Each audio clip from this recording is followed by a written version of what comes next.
Dia asyik marah cikgu je. Cikgu mana? Cikgu mana? Dah nangis tak boleh nangis. Cikgu kalau nak Random. Cikgu dah tanya orang. Saya cantik ke? Siapa? Dia cakap apa?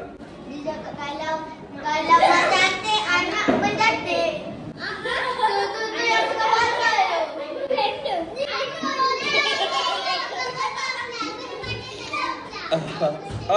Otak aku sakit.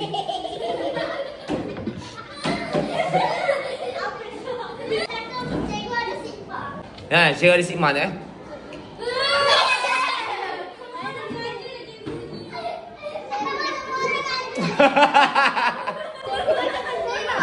Go.